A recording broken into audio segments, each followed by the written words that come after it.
আসসালামু আলাইকুম everyone. Mariam's kitchen থেকে আজকে আমাদের আইটেমটা হচ্ছে সুজির মোমো। তো এখানে সুজির মোমো রান্না করার জন্য প্রথমেই আমি একটা কড়াইয়ের মধ্যে পরিমাণ মতো তেল দিয়ে এর মধ্যে বাটার দিয়ে দিচ্ছি। তারপর এটাকে ভালোভাবে মেল্ট করে নেব। তো এখানে বাটারটা মেল্ট হওয়ার পর এর মধ্যে আমি দিয়ে দিচ্ছি পেঁয়াজ কুচি,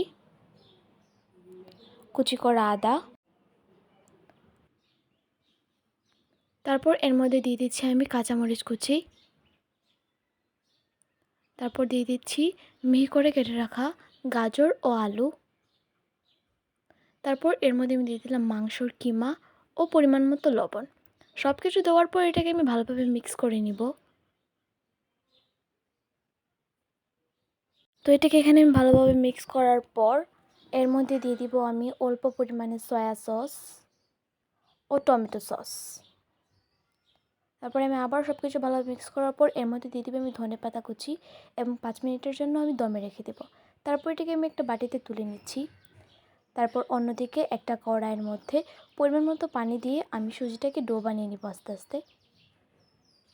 তো এখানে আমি দুটো ডো তৈরি করেছিলাম, একটার মধ্যে ফুড কালার দিয়েছি এবং অন্যটার মধ্যে ন্যাচারালি রেখে দিচ্ছিলাম। তারপর এখানে আমি মোমোর শেপে এগুলো তৈরি করে নিব। সবগুলো মোমো তৈরি করে রেখে দেব। তারপর আমি একটা স্টিনারের মধ্যে মোমোগুলোকে দিয়ে দেবো সিদ্ধ হওয়ার জন্য। তো এখানে আমি একে একে সবগুলো মোমো দিয়ে দিচ্ছি। তারপর এটাকে আমি 5 মিনিটের জন্য রেখে দেব। অন্যদিকে একটা প্যানের মধ্যে পরিমাণ মতো তেল দিয়ে এর মধ্যে আমি মোমোগুলোকে ভেজে নিব। তো এখানে এটাকেও আমি 5 মিনিটের জন্য ভালোভাবে ভেজে নেব। ভেজে নেওয়ার পর আমি এটাকে একটা পাত্রে তুলে নিচ্ছি। তারপর অন্যদিকে আমি এখানে একটা সস তৈরি করে নিয়েছিলাম। আমি একটা বাটিতে 1 চামচের মতো চিলি ফ্লেক্স দিয়েছিলাম।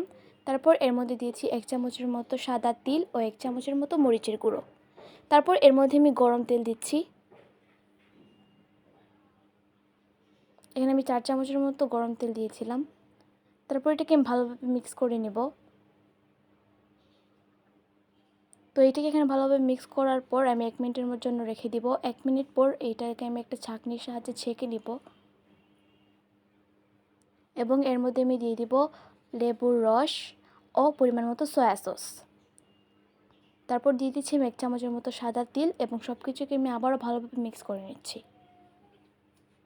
তারপরেই তো এখানে তৈরি হয়ে গেল সুজির মোমো। আপনারা অবশ্যই আপনাদের বাসায় ট্রাই করবেন। Like, comment and share. আজকের মতো এই পর্যন্তই। আল্লাহ হাফেজ।